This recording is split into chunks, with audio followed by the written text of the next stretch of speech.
नमस्कार, न्यूज 18 मध्य प्रदेश छत्तीसगढ़ देख रहे हैं आप। मैं हूं आपके साथ प्रशांत कटारे। रुख खबरों का। हनी ट्रैप मामले में रिमांड खत्म होने के बाद पुलिस ने आज पांचों महिलाओं को कोर्ट में पेश किया, जहां से कोर्ट ने सभी पांचों आरोपी महिलाओं को न्यायिक हिरासत में जेल भेज दिया है। आरोपी महिला के पति और वकील ने कहा है कि पुलिस महिलाओं को जबरन फंसाने की कोशिश कर रही है, उन पर झूठे मामले बनाए जा रहे हैं। इससे पहले आज सुबह सभी आरोपियों का MY अस्पताल में मेडिकल करवाया गया। इसके पहले पुलिस ने आरोपी महिलाओं को सोमवार को भोपाल कोर्ट में पेश किया था, जहां से उन्हें 1 दिन की ट्रांजिट रिमांड पर भेज दिया गया था।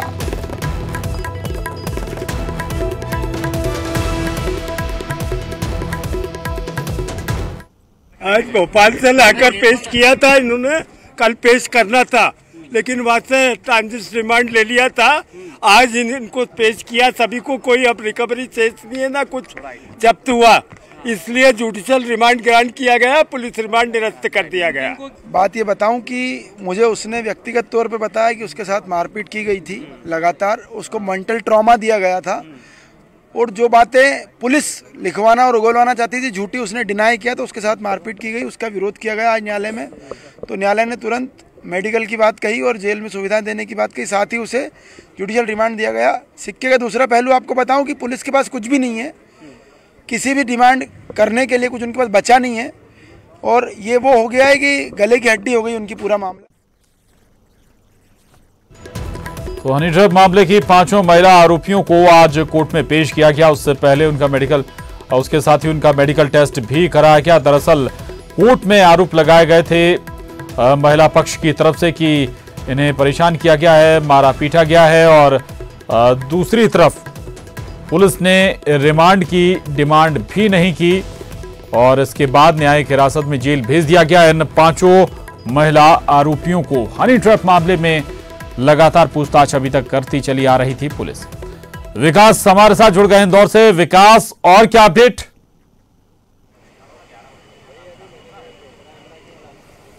जी प्रशांत, आपको बता दूं कि हनी ट्रैप मामले में पांचों आरोपियों को आज जिला कोर्ट के कोर्ट नंबर 38 में पेश किया गया था, और यहां पर SIT का जो दल है उनकी तरफ से रिमांड की मांग नहीं की गई। लिहाजा आज मजिस्ट्रेट मनीष भट्ट साहब ने इन सभी को 14 अक्टूबर तक के लिए जेल भेजने का आदेश दे दिया। हालांकि पुलिस की तरफ से इस बात की कोई दलील नहीं दी गई कि इनसे कोई जब्ती होना है या फिर उनसे कोई अन्य विस्तृत पूछताछ होना है। लिहाजा साफ इससे हो जाता है कि पुलिस जिस दिशा में अपनी जाँच बढ़ा रही थी वो उस दिशा की दशा जो है वो तय हो चुकी है, और सभी आरोपियों को भी अब से कुछ देर पहले ही जिला जेल भेज दिया गया है और अब वहीं ये रहेंगे। हालांकि अभी इसके ठीक बाद मानव तस्करी का मामला भी बचा हुआ है। उस मामले में सभी की गिरफ्तारी होना शेष है, उस मामले में पूछताछ होना भी शेष है। हालांकि जो अब तक जानकारी निकल कर आई है, जो आरोपी हैं उनकी तरफ से जो वकील अपीयर हुए थे उनकी तरफ से दलील दी गई कि उनके साथ प्रताड़ना की जा रही है, पुलिस पूछताछ के दौरान प्रताड़ना की जा रही है। वहीं जो जिला अभियोजन अधिकारी हैं उन्होंने इस बात से इनकार किया। उन्होंने कहा कि इस तरह की कोर्ट रूम में कोई दलील नहीं दी गई। साफ तौर पे ये जाहिर होता है कि पूछताछ संबंधी जो जानकारी पुलिस को जुटाना थी वो पूरी हो चुकी है, जो जब्ती होना थी वो पूरी हो चुकी है, और उसके बाद माननीय न्यायालय ने उन्हें 14 अक्टूबर तक के लिए जेल भेजने का आदेश दिया है। बिल्कुल विकास, पुलिस सोर्सेस क्या बता रहे हैं? क्या अब दोबारा रिमांड की आवश्यकता नहीं है पुलिस को इन महिलाओं की?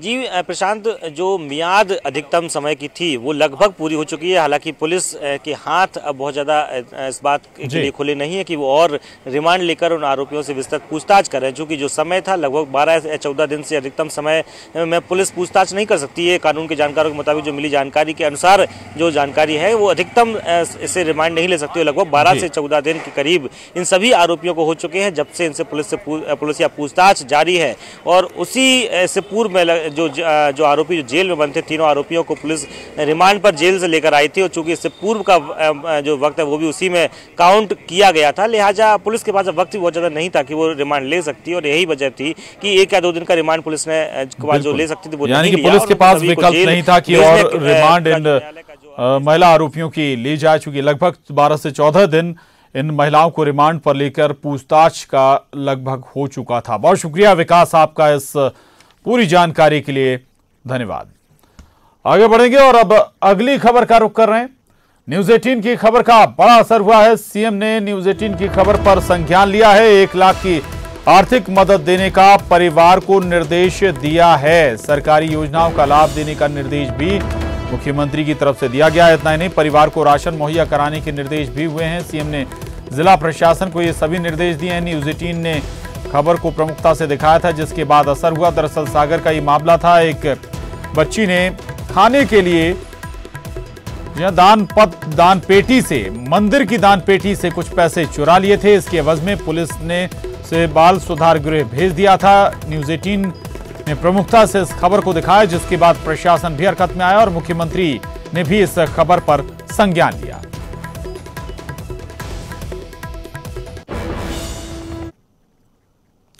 तो बड़ी खबर सागर से। न्यूज 18 की खबर का बड़ा असर। पीड़ित बच्ची को लेने शहडोल पहुंची प्रशासनिक टीम। प्रशासनिक अमले के साथ पिता भी शहडोल पहुंचा है। शाम तक बच्ची के घर पहुंचने की संभावना है। पुलिस और किशोर बोर्ड ने बाल सुधार गृह बच्ची को भेज दिया था।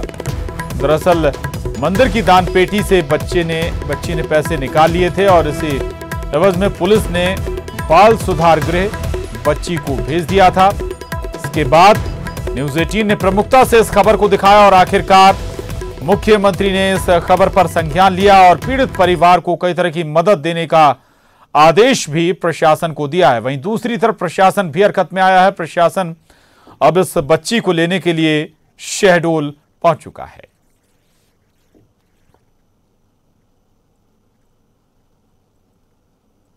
और इसके पहले न्यूज 18 पर खबर दिखाए जाने के बाद मंत्री हर्ष यादव ने न्यूज 18 के खास कार्यक्रम प्राइम डिबेट में कहा था कि बच्ची को घर और पर्याप्त राशन दिया जाएगा। साथ ही दोषी अधिकारियों के खिलाफ कार्रवाई भी की जाएगी। नेता प्रतिपक्ष गोपाल भार्गव ने भी इस मामले में दोषियों पर कार्रवाई की मांग की है। परीक्षण गृह में, बाल संप्रेक्षण गृह में शहडोल भेज दिया गया था, तो मैंने बात करके अधिकारियों से कहा कि उसको तुरंत वापस बुलाओ और मैं अब जैसे ही वापस लौटूंगा यहाँ से भोपाल से, और मैं उस बच्ची की परिवार की स्थिति क्या है, ये आवश्यकता क्यों पड़ी, क्योंकि मैं खुद की तारीफ नहीं कर रहा हूँ, लेकिन सारे लोग जानते हैं, प्रदेश के भी जानते हैं, प्रदेश के बाहर के लोग भी जानते हैं कि जब कभी ऐसी आवश्यकता पड़ती है तो 10 किलो गेहूं के लिए किसी को मेरे क्षेत्र में इसीलिए हमने आपको आज हजारों लोग तौर पर बुलाया गोपाल जी, क्योंकि हम जानते हैं कि आप संवेदी नेता हैं और उस इलाके के प्रत्येक व्यक्ति का ध्यान रखते हैं। इसीलिए हमने बुलाया और एक अच्छी बात आप बता रहे हैं कि आपने कुछ व्यवस्थाएं की हैं और उस बच्ची को वापस बुलाने के लिए। मैं स्पष्ट रूप से कहना चाहता हूं, हम लोग संज्ञान में बात आई है। मध्य प्रदेश सरकार इस मामले में जो भी दोषी अधिकारी कर्मचारी हैं, चाहे वो किसी वर्ग के हों, किसी भी विभाग के हों, उनको बख्शा नहीं जाएगा। मैं विश्वास दिलाना चाहता हूं आपके चैनल के माध्यम से। वहीं इस घटना पर पूर्व सीएम शिवराज सिंह चौहान ने भी ट्वीट किया है। शिवराज सिंह चौहान ने इसे झकझोर देने वाली घटना बताया। साथ ही बच्ची की मदद की अपील भी की है शिवराज सिंह चौहान ने।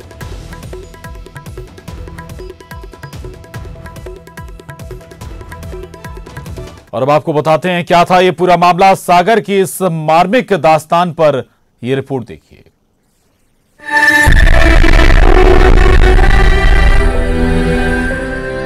भूख अपराध है तो हां, उस 12 बरस की बच्ची को जेल में होना चाहिए। अपने रोते बिलखते भाई बहनों के लिए पेट भर रोटी का इंतजाम करना यदि गुनाह है तो हां, उस 12 बरस की बच्ची की जगह सलाखें ही है।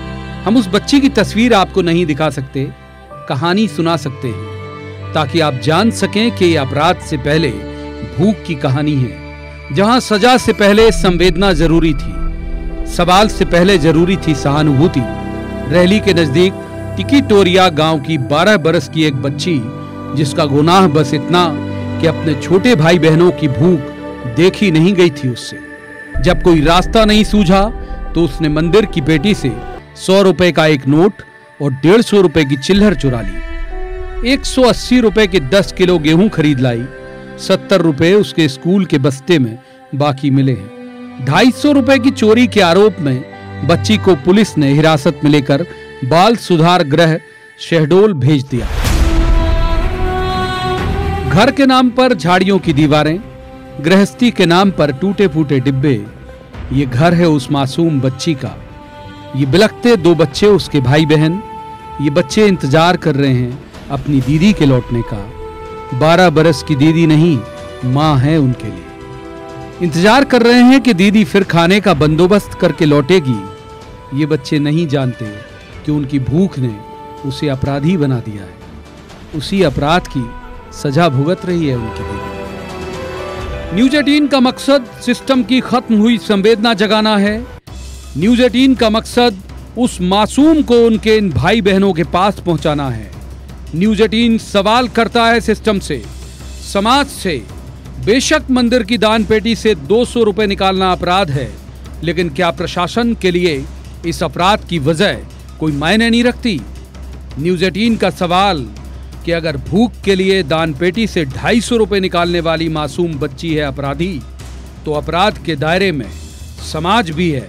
क्यों समाज मासूमों का सहारा नहीं बन सका? अपराध के दायरे में तो सिस्टम भी है। गरीबों को मिलने वाली एक भी योजना क्यों इन तक नहीं पहुंच पाई? इस कहानी में दूर से देखने पर भले ही आपको अपराध दिखाई दे रहा हो, लेकिन जरा करीब आइए और मन की आंखों से देखिए तो सुनाई देगी आपको अमृता प्रियतम की ये कविता।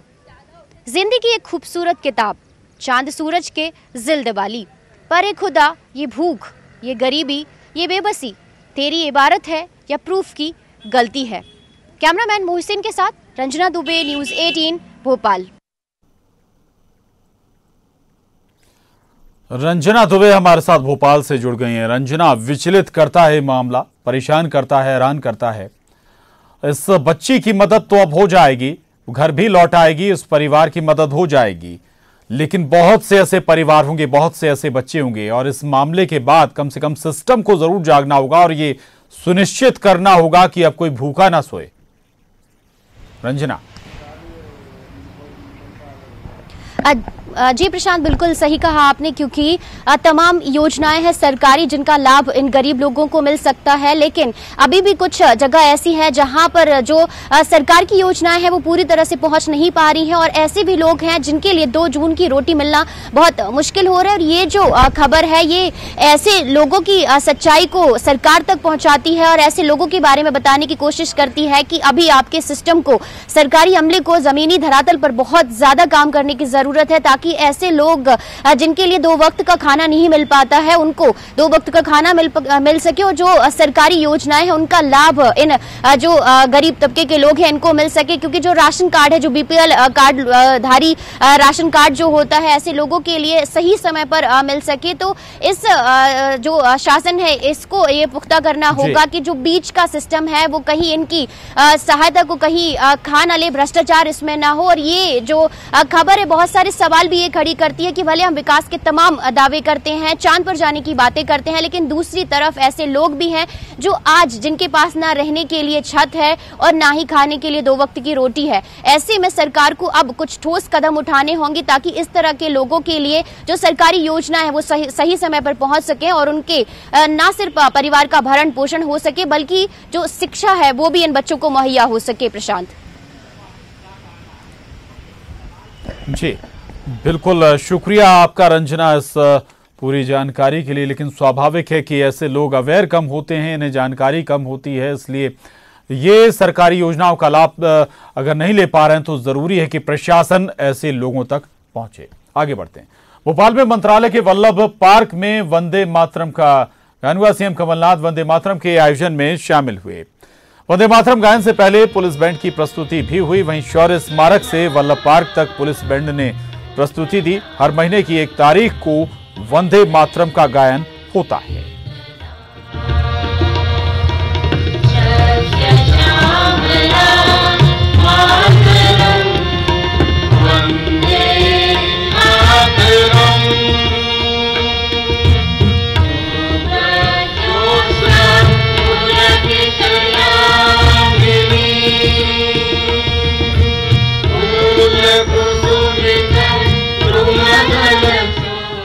आगे बढ़ते हैं। बड़ी खबर है, कांतिलाल भूरिया पर दिए अपने बयान पर आज नेता प्रतिपक्ष गोपाल भार्गव ने सफाई दी है। भार्गव ने कहा है कि उनके खिलाफ हुई एफआईआर को वो हाईकोर्ट में चुनौती देंगे। नेता प्रतिपक्ष ने कहा कि उनके बयान को टेम्परिंग किया गया है। बड़ी खबर इस वक्त की, गोपाल भार्गव ने कांतिलाल भूरिया पर बयान दिया था और कांतिलाल भूरिया पर दिए अपने बयान पर आज नेता प्रतिपक्ष गोपाल भार्गव ने सफाई दी है। भार्गव ने कहा कि उनके खिलाफ हुई एफआईआर को वो हाईकोर्ट में चुनौती देंगे। नेता प्रतिपक्ष ने कहा कि उनके बयान को टेम्परिंग किया गया। आम सभा में जो उन्होंने विचार व्यक्त किए, मुझे आज जानकारी मिली कि उन्होंने विचारों के आधार पर मेरे कथन को अलग रूप में उल्लेखित करके या समझ के या उसकी टेम्परिंग करके और मेरे ऊपर एक मामला कायम किया गया है। मैं अभी जानकारी ले रहा हूं, यदि मामला कायम हुआ है तो ये वाक स्वतंत्रता का हनन है और मैं इस तरह से झुकूंगा नहीं, मैं किसी से विनय नहीं करूंगा। ये मेरी वैचारिक अभिव्यक्ति है और यदि इस पर कोई अधिकारी सरकार के दबाव में यदि मामला कायम करता है या करवाता है तो मैं उस एफआईआर के खिलाफ हाई कोर्ट में जाके और एफआईआर को पेश करने का मैं प्रयास करूंगा और हाई कोर्ट से मैं निवेदन करूंगा। विषय सिर्फ इतना है, आम सभा के दौरान मैंने इस बात को कहा था कि कांग्रेस पार्टी के नेता जो हमारे देश में हैं, जो भाषण देते हैं, जो चर्चा करते हैं, जो बयान देते हैं, उन बयानों का उल्लेख पाकिस्तान के प्रधानमंत्री इमरान खान राष्ट्र संघ के मंच पर भी देते हैं, दूसरे देशों में भी देते हैं। और आजकल इमरान खान का तो जो पाकिस्तान के प्रधानमंत्री, उनका मुख्य भाषण का आधार ही कांग्रेस का भाषण होता है, यहाँ के वक्तव्य होता है।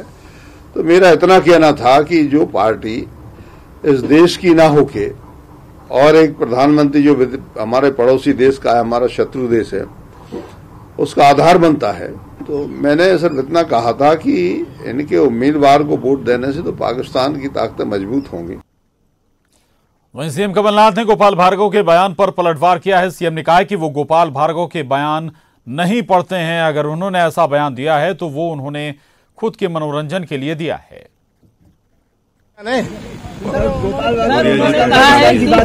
इलेक्शन में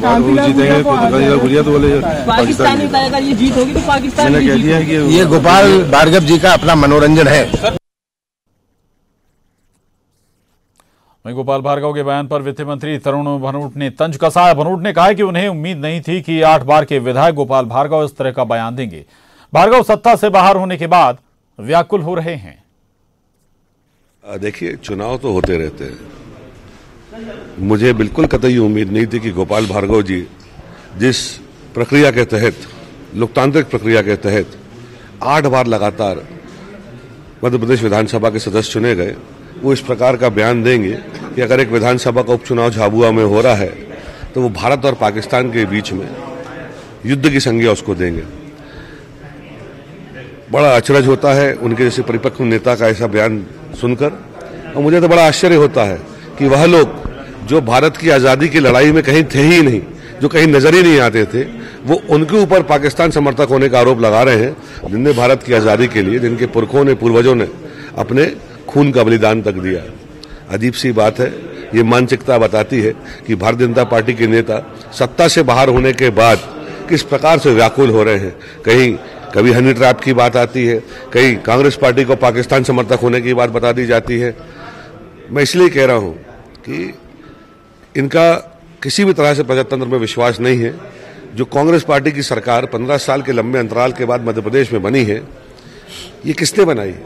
ये पाकिस्तान की जनता ने थोड़ी चुनाव किया, ये तो मध्य प्रदेश की जनता ने लोकतंत्र के सबसे बड़े पर्व पर चुनाव में आस्था व्यक्त करते हुए वोट देकर कांग्रेस की सरकार मध्य प्रदेश में बनाई, कमलनाथ जी को मुख्यमंत्री चुना।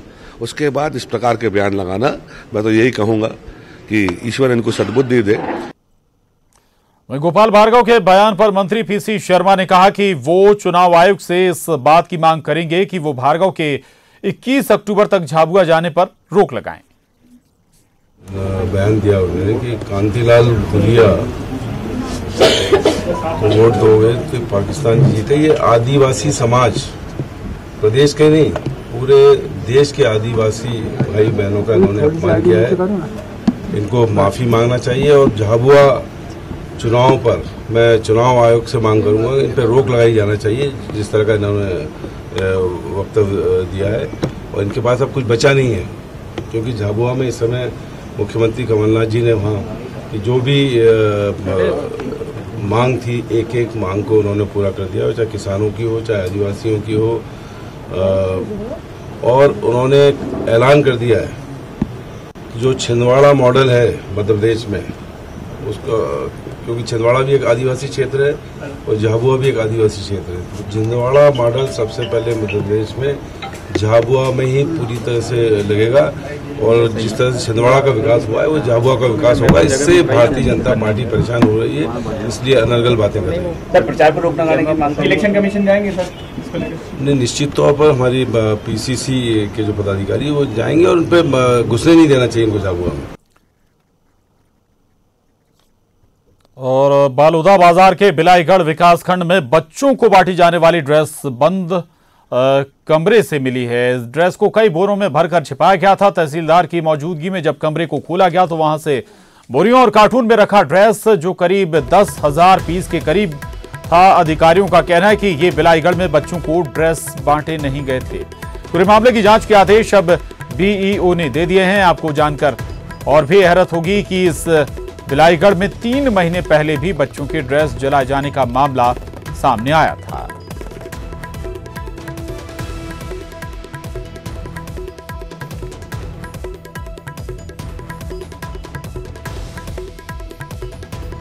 और इसके साथ ही बुलेटिन में बस इतना ही। खबरों का सिलसिला लगातार जारी है।